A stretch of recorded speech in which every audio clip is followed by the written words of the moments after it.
യോഹന്നാൻ വെള്ളം കൊണ്ട് സ്നാനം കഴിപ്പിച്ചു. നിങ്ങൾക്കോ ഇനി ഏറെ നാൾ കഴിയും മുൻപേ പരിശുദ്ധാത്മാവ് കൊണ്ട് സ്നാനം ലഭിക്കും എന്ന് കൽപ്പിച്ചു.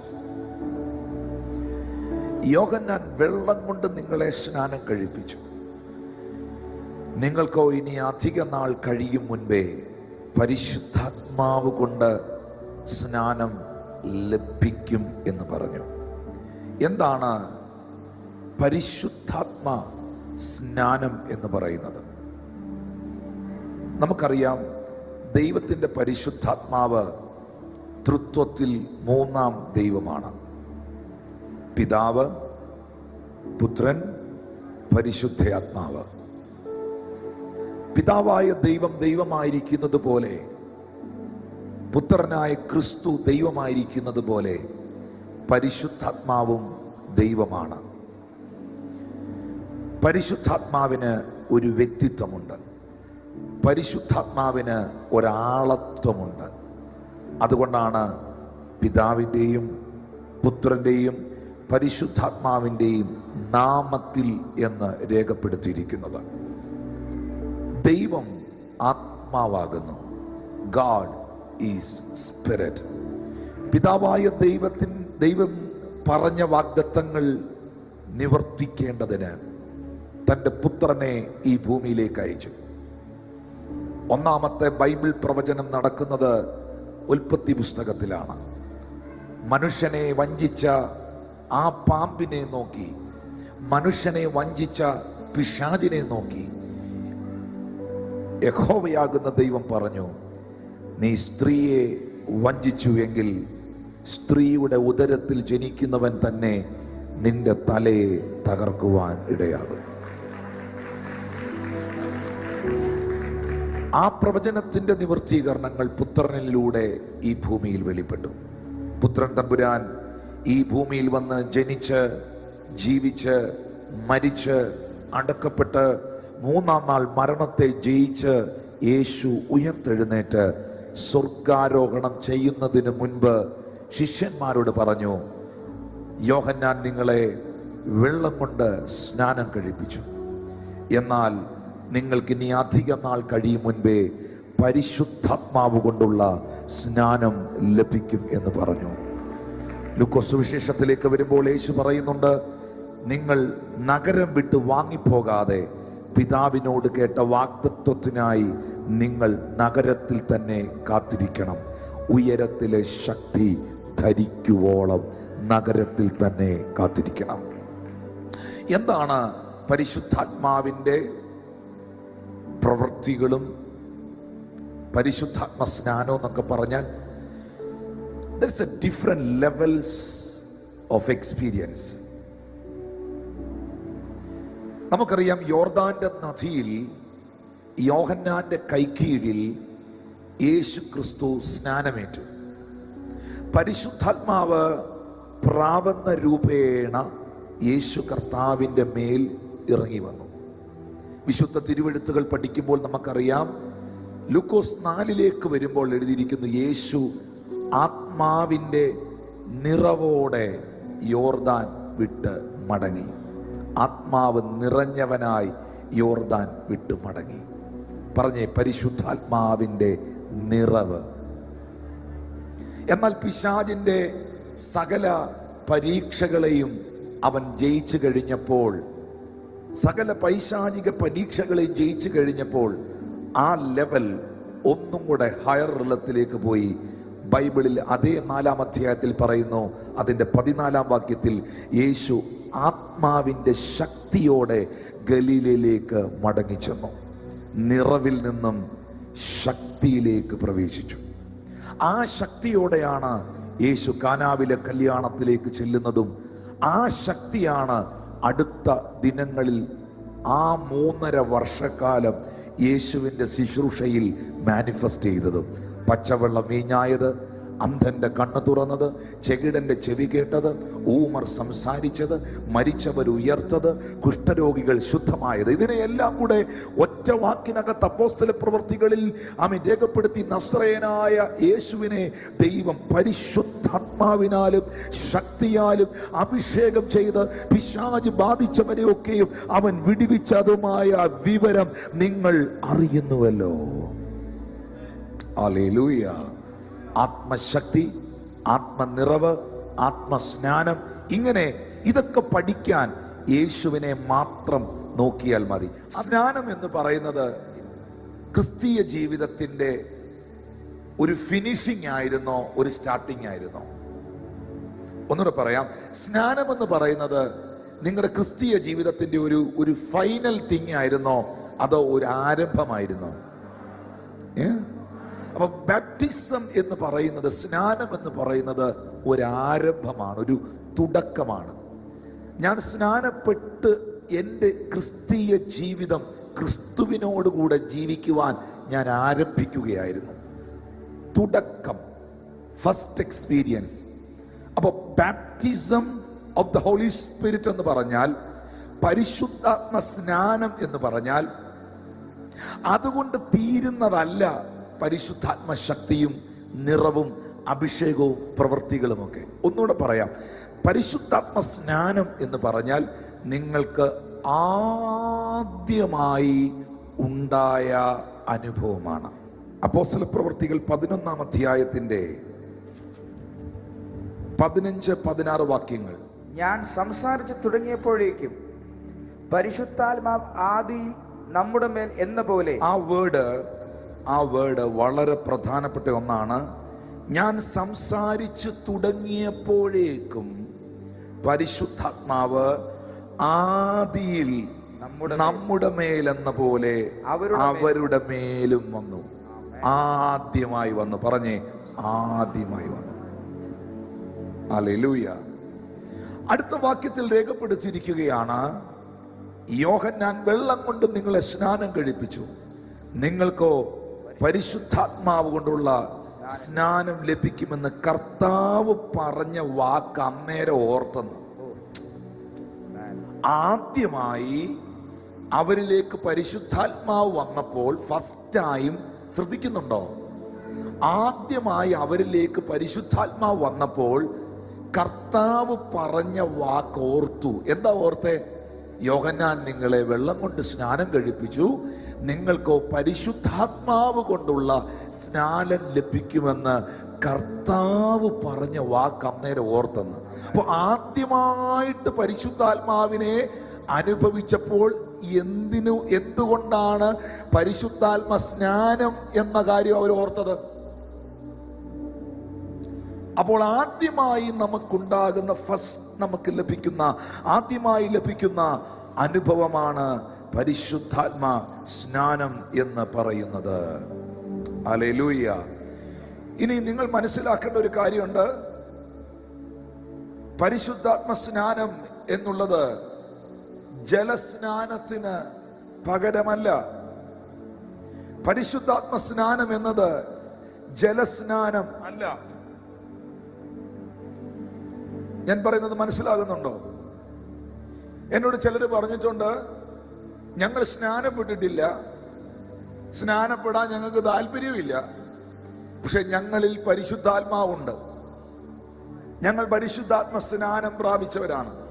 അങ്ങനെയുള്ള ധാരാളം ആൾക്കാരുണ്ട്. സ്നാനപ്പെട്ടാലേ പരിശുദ്ധാത്മാവ് ലഭിക്കൂ എന്നില്ല. സ്നാനപ്പെടുന്നതിന് മുൻപ് പരിശുദ്ധാത്മാവ് കിട്ടിയ ചരിത്രം ബൈബിളിലുണ്ട്. സ്നാനപ്പെട്ടതിന് ശേഷവും സ്നാനപ്പെടുന്നതിന് മുൻപും പരിശുദ്ധാത്മാവിനെ ലഭിക്കാം. അത് വിശ്വസിക്കുന്നത് കൊണ്ടും അത് സ്വീകരിക്കുവാൻ നമ്മളെ ഏൽപ്പിച്ചു കൊടുക്കുന്നത് കൊണ്ടും ദൈവം നമ്മളിലേക്ക് പകരുന്നതാണ്. ഹല്ലേലൂയ. എന്നാൽ സ്നാനം എന്ന് പറയുന്നത് പരിശുദ്ധാത്മാ സ്നാനത്തിനോ പരിശുദ്ധാത്മ അഭിഷേകത്തിനോ പകരമൊന്നല്ല. സ്നാനത്തിന് പകരം സ്നാനം മാത്രമേ ഉള്ളൂ. സ്നാനത്തിന് പകരമായി സ്നാനം മാത്രമേ ഉള്ളൂ. എന്തിനാണ് സ്നാനമേൽക്കുന്നത്?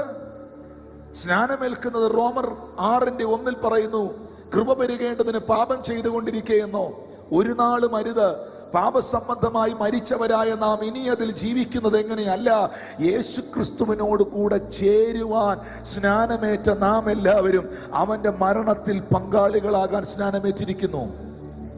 അപ്പോൾ സ്നാനമേറ്റത് ക്രിസ്തുവിന്റെ കൂടെ ചേരുവാനാണ്, ക്രിസ്തുവിന്റെ മരണത്തിലും പുനരുത്ഥാനത്തിലും ഏകീഭവിക്കുവാനാണ്, ജീവന്റെ പുതുക്കത്തിൽ നടക്കുവാനാണ്, ദൈവത്തോട് നല്ല മനസ്സാക്ഷി ഉണ്ടാകുവാനാണ്, ക്രിസ്തുവിനെ ധരിക്കുവാനാണ്. ഓ ഹല്ലേലൂയ. എന്നിൽ പരിശുദ്ധാത്മാവുണ്ട്, ഞാൻ പരിശുദ്ധാത്മാഭിഷേകം പ്രാപിച്ചയാളാണ്, ഞാൻ ധ്യാനത്തിന് പോയിട്ടുണ്ട്, എനിക്ക് അവിടെ വെച്ച് ദൈവശക്തി കിട്ടിയിട്ടുണ്ട്, അതുകൊണ്ട് എനിക്കിനി സ്നാനമൊന്നും വേണ്ട എന്ന് പറയരുത്.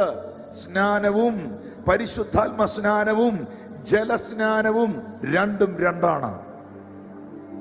ജലസ്നാനം യേശു കർത്താവിന്റെ കൽപ്പനയാണ്. പരിശുദ്ധാത്മ സ്നാനം നിങ്ങൾ സ്വീകരിക്കേണ്ടത് നിങ്ങളുടെ ക്രിസ്തീയ ജീവിതം ജയകരമായി തീരുവാനാണ്. Blessed be the name of the Lord. അപ്പോ ഈ മത്തായിയുടെ സുവിശേഷം 3-ാം അധ്യായത്തിന്റെ 11-ാമത്തെ വാക്യത്തിൽ നമുക്കറിയാം, ഞാൻ നിങ്ങളെ മാനസാന്തരത്തിനായി വെള്ളത്തിൽ സ്നാനമേൽപ്പിക്കുന്നതേ ഉള്ളൂ. എന്റെ പിന്നാലെ വരുന്നവനോ എന്നേക്കാൾ ബലവാനാകുന്നു, അവന്റെ ചെരുപ്പ് ചുമപ്പാൻ ഞാൻ മതിയായവനല്ല. അവൻ നിങ്ങളെ പരിശുദ്ധാത്മാവ് കൊണ്ടും തീ കൊണ്ടും സ്നാനം കഴിപ്പിക്കും. ചേർന്നൊരാമീൻ പറഞ്ഞേ. പരിശുദ്ധാത്മാവ് കൊണ്ടും തീ കൊണ്ടും സ്നാനം കഴിപ്പിക്കും. ആദ്യമുണ്ടാകുന്ന അനുഭവം, ആദ്യമായി നിങ്ങൾക്കുണ്ടാകുന്ന ആത്മീക അഭിഷേകത്തിന്റെ പരിശുദ്ധാത്മാവിന്റെ അനുഭവമാണ് പരിശുദ്ധാത്മ സ്നാനം. അതുകൊണ്ടാണ് ഇവിടെ 2 കാര്യവും യോഹന്നാൻ പറഞ്ഞത്. യോഹന്നാൻ എന്താ പറഞ്ഞത്? ഞാൻ നിങ്ങളെ വെള്ളം കൊണ്ട് സ്നാനം കഴിപ്പിക്കുന്നു, അവനോ നിങ്ങളെ പരിശുദ്ധാത്മാവ് കൊണ്ടും തീ കൊണ്ടും. ഇത് രണ്ടും പറയുന്നുണ്ട്. അപ്പൊ ഇത് രണ്ടും രണ്ടാണ്. ചേർന്ന് രാമീൻ പറഞ്ഞേ. ഹല്ലേലൂയ. ഈ പരിശുദ്ധാത്മ സ്നാനം രക്ഷിക്കപ്പെടുന്ന ഒരനുഭവമോ സ്നാനത്തിന് പകരമോ അല്ല. എന്നാൽ ഒരു കാര്യം ഞാൻ പറയട്ടെ, പരിശുദ്ധാത്മാവ് നമ്മളിൽ വരാതെ, പരിശുദ്ധാത്മാവ് നിങ്ങളെ തൊടാതെ നിങ്ങൾക്ക് രക്ഷിക്കപ്പെടാൻ പറ്റുകയില്ല. യേശുവിനെ രക്ഷിതാവായി സ്വീകരിച്ചവരെല്ലാം ഒന്ന് കൈ ഉയർത്തി. എൻ്റെ പൊന്നു ബ്രദറെ, സിസ്റ്ററെ, നിങ്ങളെ എവിടെയോ പരിശുദ്ധാത്മാവ് തൊട്ടിട്ടുണ്ട്, നിങ്ങൾ പോലും അറിയാതെ തൊട്ടിട്ടുണ്ട്. അതാണ് 1 കൊരിന്ത്യർ 12:3. 1 കൊരിന്ത്യർ 12:3 പൗലോസ് പറയുന്നുണ്ട്, ആകയാൽ ദൈവാത്മാവിൽ സംസാരിക്കുന്നവൻ ആരും യേശു ശപിക്കപ്പെട്ടവനെന്ന് പറയുകയില്ല. പരിശുദ്ധാത്മാവിലല്ലാതെ യേശു കർത്താവെന്ന് പറയാൻ ആർക്കും കഴിയുകയില്ല. ഒന്ന് കൈയടിച്ച് കർത്താവിന് എന്ന് പറയും, പരിശുദ്ധാത്മാവിലല്ലാതെ. Oh Jesus. സമരിയയിൽ വലിയ റിവൈവൽ നടക്കുകയാണ്, ഉണർവ് നടക്കുകയാണ്. ആ ഉണർവിന്റെ മധ്യയിൽ അപ്പോസ്തലപ്രവൃത്തി 8-ാം അധ്യായത്തിന്റെ 14, 15, 16 വാക്യങ്ങളിൽ, അനന്തരം യെരൂശലേമിലുള്ള അപ്പോസ്തലന്മാർ ശമരിയർ ദൈവവചനം കൈക്കൊണ്ടു എന്ന് കേട്ട് പത്രോസിനെയും യോഹന്നാനെയും അവർ അടുക്കൽ അയച്ചു. അവർ ചെന്ന് അവർക്ക് പരിശുദ്ധാത്മാവ് ലഭിക്കേണ്ടതിന് അവർക്കായി പ്രാർത്ഥിച്ചു. പരിശുദ്ധാത്മാവ് ലഭിക്കേണ്ടതിന് അവർക്കായി പ്രാർത്ഥിച്ചു. പരിശുദ്ധാത്മാവ് ലഭിക്കേണ്ടതിന് വേണ്ടി ഞാൻ നിങ്ങൾക്ക് വേണ്ടി പ്രാർത്ഥിക്കും. ഞാൻ പറയുന്നു, ഇന്ന് ഈ മീറ്റിംഗിൽ വന്നിരിക്കുന്ന മുഴുവൻ ആൾക്കാരിലേക്കും ദൈവത്തിന്റെ പരിശുദ്ധാത്മാവ് കടന്നു വരും. ആത്മാവിന്റെ വലിയ ചലനങ്ങൾ നിങ്ങളുടെ മുറിക്കുള്ളിൽ സംഭവിക്കും. Oh, in the name of Jesus. അന്ന് വരെ ആ 16-ാമത്തെ വാക്യം നിങ്ങൾ ശ്രദ്ധിക്കണം.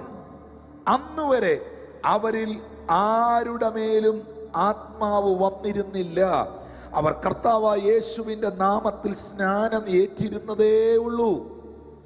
അവൻ അവരുടെ മേൽ കൈവച്ചപ്പോൾ അവർക്ക് പരിശുദ്ധാത്മാവ് ലഭിച്ചു. Oh, thank you Lord Jesus. Thank you Lord Jesus. അവൻ അവരുടെ മേൽ കൈവച്ചപ്പോൾ അവർക്ക് ഇംപാർട്ടേഷൻ, അവർക്ക് പരിശുദ്ധാത്മാവ് ലഭിച്ചു. The Spirit of the Lord will impart you.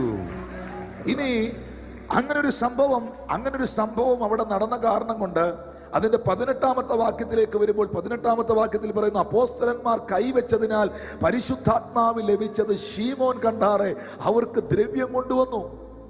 അപ്പോസ്തലൻ കൈവച്ച് പ്രാർത്ഥിച്ച സമയത്ത് അവരിലേക്ക് പരിശുദ്ധാത്മാവ് വരുന്ന കാഴ്ച കണ്ടപ്പോൾ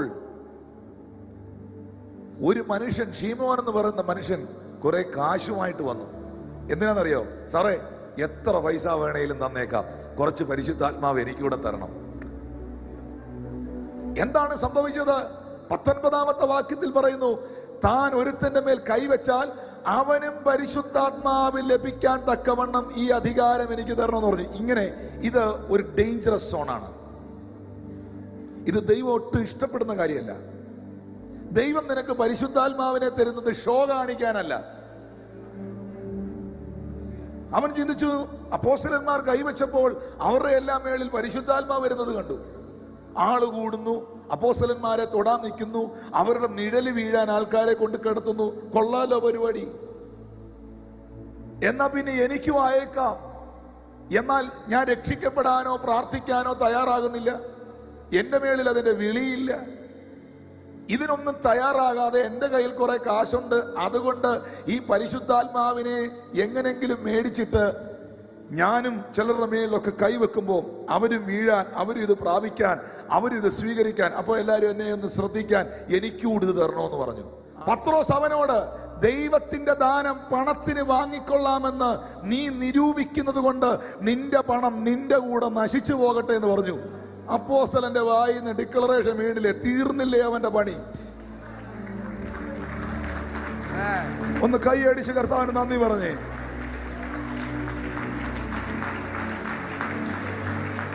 അപ്പോൾ ഇത് പണം കൊടുത്തു മേടിക്കുന്നതല്ല, ഇത് പണത്തിന് തരാൻ കഴിയുന്നതല്ല. പരിശുദ്ധാത്മാവ് നമ്മുടെ മേളിൽ ദൈവം പകർന്നത് നമ്മളെ ഉയർത്താനോ ഷോ കാണിക്കാനോ അല്ല. പരിശുദ്ധാത്മാവിനെ നമ്മളിലേക്ക് ദൈവം പകർന്നത് വലിയ ഒരു ദൈവിക ദൗത്യത്തിന്റെ പദ്ധതിയുടെ പരിപൂർണതയ്ക്ക് വേണ്ടിയാണ്. ചിലരോട് പറയാനുണ്ട്, നീ ദൈവത്തോട് പറയാമോ, ദൈവമേ നീ എനിക്ക് പ്രവചനവരം തന്നാൽ നിന്റെ നാമത്തിന്റെ മഹത്വത്തിനായി ഞാൻ ഉപയോഗിക്കാം. നീ എനിക്ക് രോഗശാന്തിയുടെ കൃപ തന്നാൽ നിന്റെ നാമത്തിന്റെ മഹത്വത്തിനായി ഞാൻ ഉപയോഗിക്കാം. നീ എന്റെ മേൽ അഭിഷേകം തന്നാൽ നിന്റെ നാമത്തിന്റെ മഹത്വത്തിനായി ഞാൻ ഉപയോഗിക്കാം. Not for my self benefit. It is not for my self benefit. ഇതെന്റെ വ്യക്തിപരമായ ബെനിഫിറ്റിനുള്ളതല്ല. ജീസസ്. എന്ത് സംഭവിച്ചു? ശമരിയയിലെ റിവൈവൽ ആണെന്ന് ഓർക്കണം. അടുത്ത വാക്യത്തിലേക്ക് വരുമ്പോൾ, നിന്റെ ഹൃദയം ദൈവസന്നിധിയിൽ നേരില്ലാത്തത് കൊണ്ട് ഈ കാര്യത്തിൽ നിനക്ക് ഓഹരിയില്ല. ഹൃദയ പരമാർത്ഥത വളരെ ഇമ്പോർട്ടൻ്റ് ആണ് കേട്ടോ. ഇന്ന് എത്ര പേർ ദൈവശക്തിയിൽ നിറയാൻ ആഗ്രഹിക്കുന്നു? നിങ്ങൾക്കറിയാമോ, അപ്പോസ്തലന്മാർ പ്രാർത്ഥിച്ചവർ പ്രൊഫറ്റുമാരായിട്ടുണ്ട്. അപ്പോസ്തലന്മാർ പ്രാർത്ഥിച്ചവർ ഇവാഞ്ചലിസ്റ്റുമാരായിട്ടുണ്ട് ബൈബിളിൽ. അപ്പോസ്തലന്മാർ കൈവച്ചവർ വിഷനുകൾ കണ്ടിട്ടുണ്ട്. പക്ഷേ ആ ഇംപാർട്ടേഷൻ പ്രോപ്പറായി ഉണ്ടാകണമെങ്കിൽ നിന്റെ ഹൃദയം നേരുള്ളതായിരിക്കണം. നിന്റെ ഇന്റൻഷൻ കറക്റ്റ് ആയിരിക്കണം. നമ്മുടെ ഇന്റൻഷൻ വളരെ കൃത്യമായിരിക്കണം. കർത്താവേ, ഞാൻ ഇങ്ങനെ ദൈവത്തോട്, കർത്താവേ, ജാതികളെ തൊടേണ്ടതിന്, എൻ്റെ അരികിൽ വരുന്നവൻ ദൈവം ഉണ്ടെന്ന് വിശ്വസിക്കേണ്ടതിന് നീ എന്നെ പ്രൊഫറ്റിക് ഗ്രേസ് കൊണ്ട് നിറയ്ക്കണം. നിന്റെ അഭിഷേകം കൊണ്ട് എന്നെ നിറയ്ക്കണം. അവിടെ ഒരു സംഭവം ഉണ്ടായത്, താഴേക്ക് വരുമ്പോൾ ഒരു ആഭിചാരം ചെയ്തിരുന്ന ഒരു മനുഷ്യൻ, അവൻ വന്ന് പരിശുദ്ധാത്മാവ് എനിക്കും വേണം എന്നാവശ്യപ്പെടുകയാണ്. അവൻ എന്തിനു വേണ്ടിയാണ് അവൻ ആവശ്യപ്പെട്ടത്? അവൻ ദൈവശക്തി ചോദിക്കുകയാണ്. അവൻ ചോദിച്ചതിന്റെ കാരണം അവന് മനസ്സിലായി, ആഭിചാരത്തെക്കായിലും ശക്തിയുള്ളതാണ് പരിശുദ്ധാത്മാവെന്ന് ആഭിചാരകന്മാർ തിരിച്ചറിഞ്ഞു. ഹല്ലേലൂയ. നിങ്ങളെന്നെ കേൾക്കുന്നുണ്ടോ? ഒരാളിൽ പരിശുദ്ധാത്മാവ് ഉണ്ടെങ്കിൽ, പരിശുദ്ധാത്മ ശക്തി ഉണ്ടെങ്കിൽ അവർക്കുണ്ടാകുന്ന 1-2 അനുഭവങ്ങൾ മാത്രം ഞാനൊന്ന് പറയുകയാണ്. ഒരാളിൽ പരിശുദ്ധാത്മാവ് ഉണ്ടെങ്കിൽ, അദ്ദേഹത്തിൻ്റെ മേളിൽ പരിശുദ്ധാത്മാവ് വന്നിട്ടുണ്ടെങ്കിൽ അദ്ദേഹത്തിൽ ഉണ്ടാകുന്ന അതിപ്രധാനപ്പെട്ട 2 കാര്യങ്ങൾ.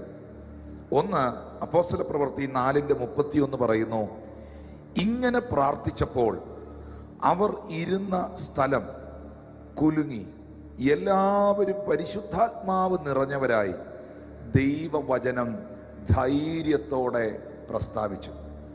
ഈ ദൈവത്തിൻ്റെ പരിശുദ്ധാത്മാവ് ഒരു വ്യക്തിയിൽ വന്നു കഴിഞ്ഞാൽ അവൻ ആദ്യം ലഭിക്കുന്ന ഒന്നാണ് ധൈര്യം. ഹല്ലേലൂയ. അപ്പോസ്തലന്മാർ സാധാരണക്കാരായിരുന്നു, വിദ്യാഭ്യാസം ഇല്ലാത്തവരായിരുന്നു, ഭീരുക്കളായിരുന്നു. ഒരു കൊച്ചു പെൺകുട്ടിയുടെ വാക്കിൻ്റെ മുമ്പിൽ വരെ യേശുവിനെ തള്ളിപ്പറഞ്ഞ് ആണയിട്ട് പ്രാഗി പോയവനായിരുന്നു. യഹൂദന്മാരെ പേടിച്ച് വാതിലടച്ച് ഒളിവിൽ പോയവരായിരുന്നു.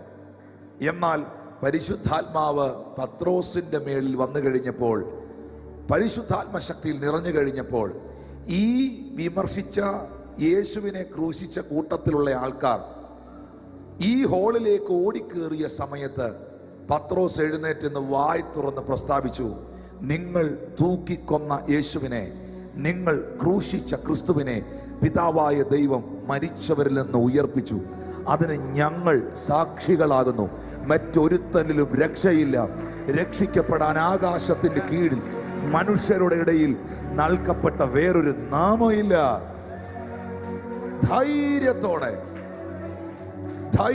എഴുന്നേറ്റ് നിന്ന് ഈ മതപുരോഹിതന്മാരോടും ശാസ്ത്രിമാരോടും പത്രോസ് വചനം പ്രസംഗിച്ചു. വാക്കിന് പോലും വിലയില്ലാത്ത പത്രോസിന്റെ നിഴലിനകത്ത് പോലും ദൈവശക്തി വ്യാപരിച്ചു. ഒരു വ്യക്തിയിൽ ദൈവത്തിന്റെ പരിശുദ്ധാത്മാവ് വന്നാൽ ഒന്നാമതുണ്ടാകുന്നത് ധൈര്യമാണ്.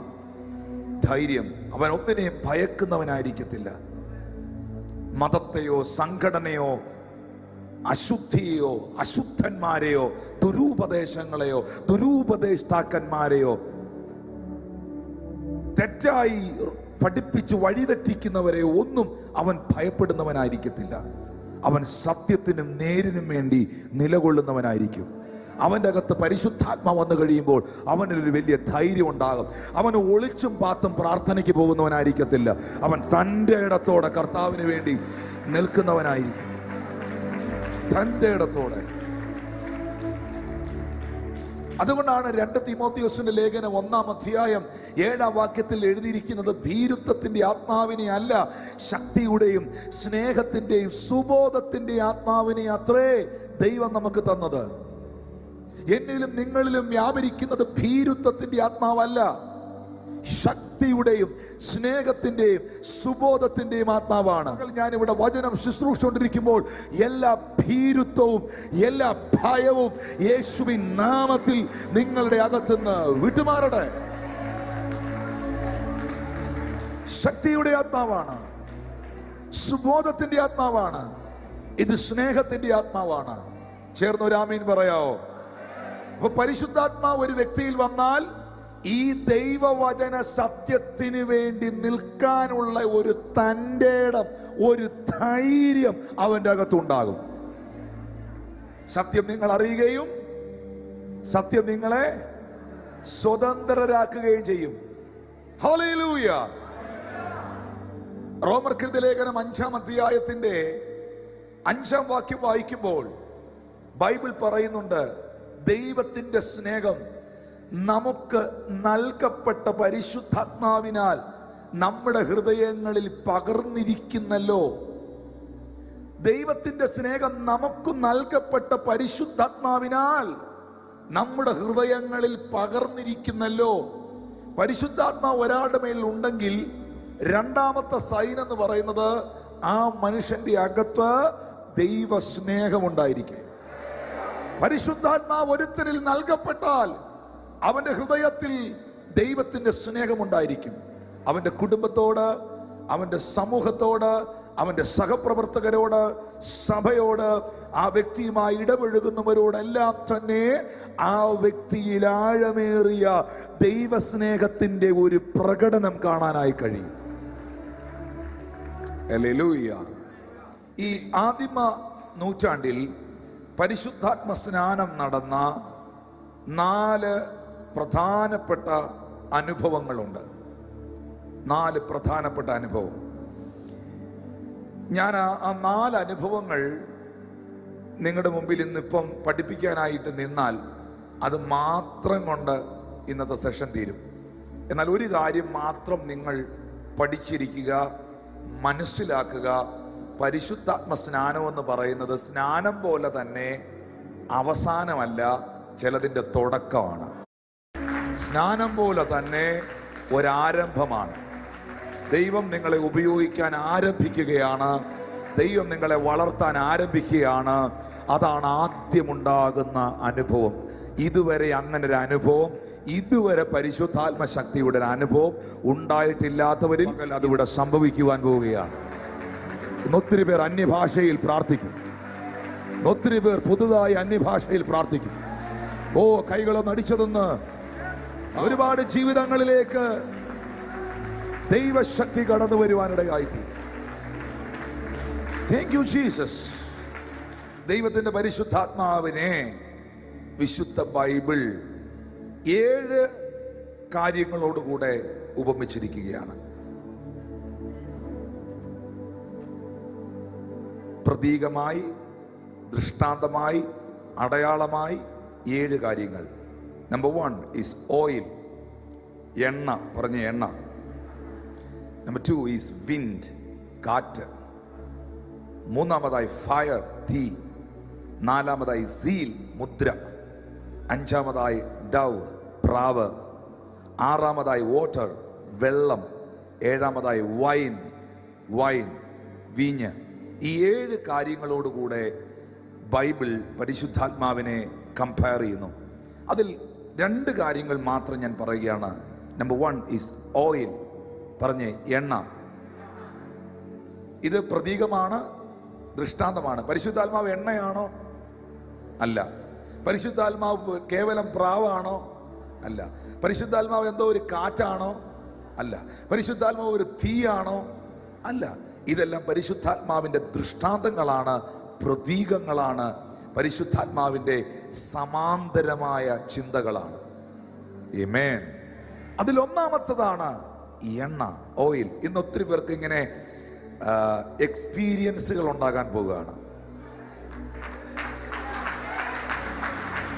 ഇനി ബോഡി നിങ്ങൾ ഇന്നത്തെ ശുശ്രൂഷയിൽ സഹകരിക്കുകയാണെങ്കിൽ, പ്രാർത്ഥിക്കുകയാണെങ്കിൽ, ഇന്നത്തെ മീറ്റിങ്ങിൽ നിങ്ങളെ ഏൽപ്പിച്ചു കൊടുക്കുകയാണെങ്കിൽ നിങ്ങളിലത് സംഭവിക്കും. നിങ്ങളുടെ ബുദ്ധി കൊണ്ട് അളക്കാനും നിങ്ങളുടെ ചിന്ത കൊണ്ട് പിടിക്കാനും നിന്നാൽ നിങ്ങൾക്ക് ഒരു കാരണവശാലും പിടി തരുന്ന ആളല്ല പരിശുദ്ധാത്മാവ്. ഹല്ലേലൂയ. നിങ്ങളുടെ ചിന്തകൾക്കും നിങ്ങളുടെ ബുദ്ധികൾക്കും ഒക്കെ അപ്പുറമാണ്. ആമേൻ. ഓയിൽ, എണ്ണ. Thank you Jesus. സങ്കീർത്തനങ്ങൾ 45-ന്റെ 7-മത്തെ വാക്യത്തിൽ, നീ നീതിയെ ഇഷ്ടപ്പെട്ട് ദുഷ്ടതയെ ദേഷിക്കുന്നു, അതുകൊണ്ട് ദൈവം നിന്റെ ദൈവം തന്നെ നിന്റെ കൂട്ടുകാരിൽ പരമായി നിന്നെ ആനന്ദ തൈലം കൊണ്ട് അഭിഷേകം ചെയ്തിരിക്കുന്നു. നിന്റെ കൂട്ടുകാരിൽ നിന്ന് നിന്നെ വ്യത്യസ്തമാക്കുന്ന, നിന്റെ കുടുംബക്കാരിൽ നിന്ന് നിന്നെ വ്യത്യസ്തമാക്കുന്ന, നിന്റെ സഹോദരങ്ങളിൽ നിന്ന് നിന്നെ വ്യത്യസ്തനാക്കുന്ന അഭിഷേകത്തിന്റെ തൈലം, ആനന്ദത്തിന്റെ എണ്ണ. In the name of Jesus Lord. നിരാശയോടെയോ ഭാരത്തോടെയോ ആരെങ്കിലും ആയിരിക്കുന്നെങ്കിൽ ഇപ്പോൾ ആ സന്തോഷത്തിന്റെ the oil of gladness in the name of Jesus I release it now. കൈകൾ അടിച്ച് സ്വീകരിക്കാൻ